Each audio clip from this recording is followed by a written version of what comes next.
For this video, we're going to look at the proper way to color comics. Now, this is the way that professionals use to actually color comic books. This is a Superman cover that I worked on. It was Action Comics 996. First thing you need to know is that usually you set up your file 6 5/8 inches wide by 10 1/4 inches high. And I typically do 600 ppi. You can adjust depending on what you're doing it for. The reason I use 600 ppi is later on the artist may want to blow it up into like an 11 by 17 print or use it, for a banner or something like that. So I want a nice high resolution for that. First thing we're going to do is set up our tools. The lasso tool that we'll be using, you want to set the feather to 0 and turn off anti-alias. Under the quick selection tool is the magic wand tool. Here we want this set to point sample, tolerance of 0, and all 3 check boxes off. The other one that we'll be using is the eyedropper tool. Set that to all layers, show sampling ring is up to you. The next thing we want to do is protect the art. And we do that by placing the art in a channel. So you select all the art, you copy it, you go into your channels, and you want to go up under the hamburger menu here and create a new channel. In that new channel, I'm going to call it line art. I set opacity to 100%, color to black, and we'll do masked area. I click OK, turn it on, and then make sure the channel is selected, and I paste into that channel. And with it pasted, I then make sure that the RBG is selected here. If this is selected, you're going to get gray, and it's going to overwrite your lines. Whole purpose we put it into this channel is to protect it. So we want to go back out and we see that this has the art still in it. So what we want to do is we want to choose the color white, and Shift Option Delete will fill it with white. Now you're like, but the line art is still there. Yes, what we're viewing now is a protected channel. So if we look over here at our thumbnail, we see that the panel is completely white. If we turn off the line art layer, we turn off the actual line art. So now what we do is we choose a color. And we typically choose a little darker color than normal. That way later on when you do rendering, you come back and do it. So we'll choose a little flesh color here. And then we zoom in. And we want to get in really close. We don't want anything missing. And the trick here is to use the lasso tool to select everything. And it's quick and easy, and I'll show you why we do this. Typically, what we'll do first is we'll do the background color, and we'll do this by selecting around. Now, what I do here, if you notice it was straight lines, I'm using normal lasso tool. Once I click, I can hold down the Option key, and it will allow me to draw straight lines, but if I still want to curve, I can hold down the mouse button. Let up the mouse button, straight lines, hold it down, and that's with the Option key held down. And I want to keep doing that. So I'm going to start here, and I'm just going to do a quick outline.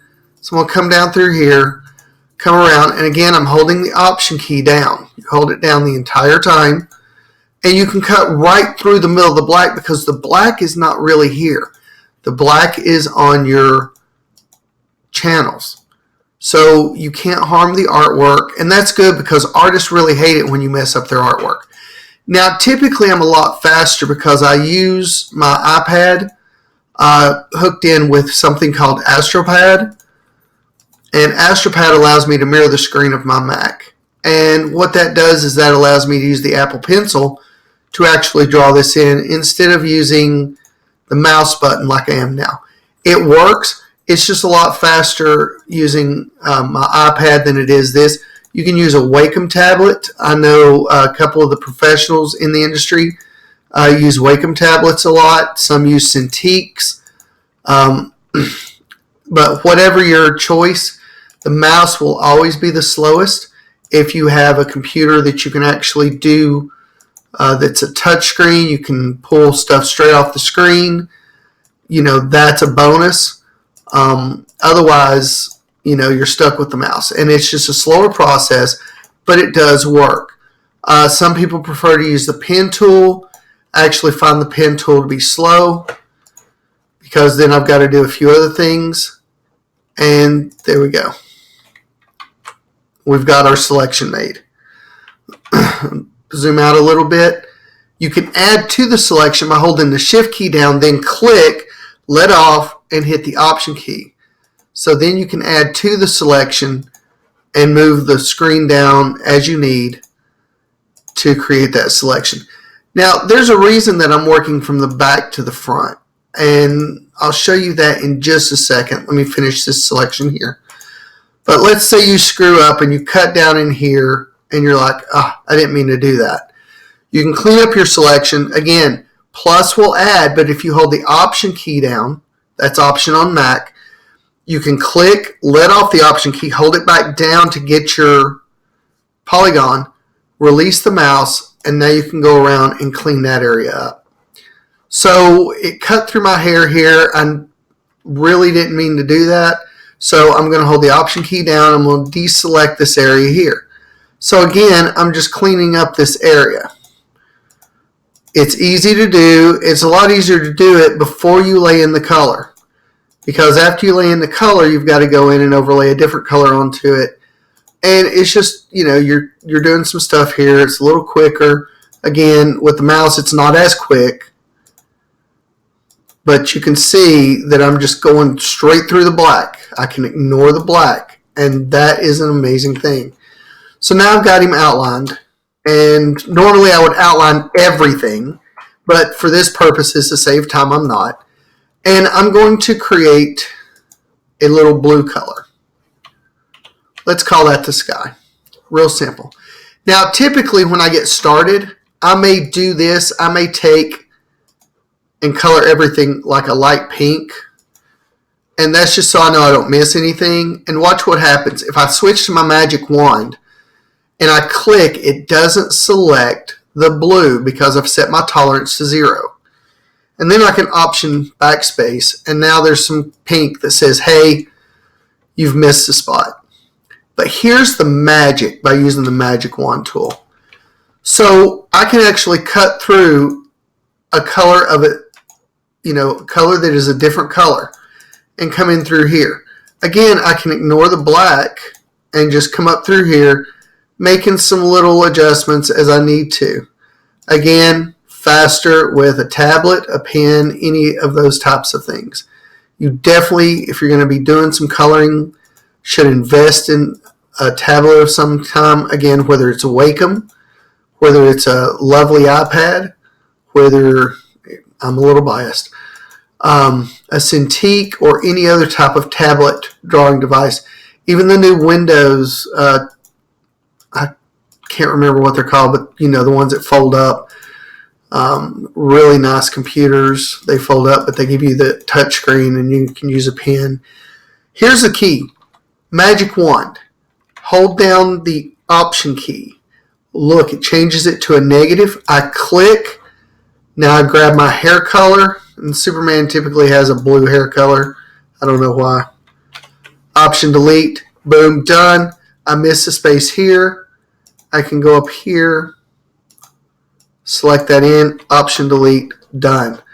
So the more I do this, like I'm going to get the flesh now, look, I can start doing things a little quicker because, again, I can cut through the black, but I can also cut through any other color.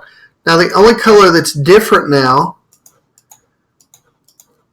look at that, cut right through that, use a magic wand, Option, click, click, and now only his face is selected. I'm going to deselect by holding the Option key down, then click, let up off the Option key, reapply the Option key, let up off my mouse, and now I've got my polygon tool. We'll deselect the eyebrows here. And I'm also going to deselect the mouth because the mouth is a different color. And again, it's the use of the Option key, knowing when to let up off of it and when not to. I can let up now, see both selected. Hold the Option key down, click, let up off the Option key, reapply it, get my polygon tool back, and I can come around here just like this and deselect the mouth as well. Now, the one thing that they want is never put pure white on the comic book. Watch this. I'm going to grab my little color here. Boom. A little darker. There we go. Option delete. Come in here. Get his eyebrows. Eyebrows should be the same as the hair color. Look how loose I can make that. Option click with the wand tool. Select the color of the hair. Option delete. Get the color of the hair.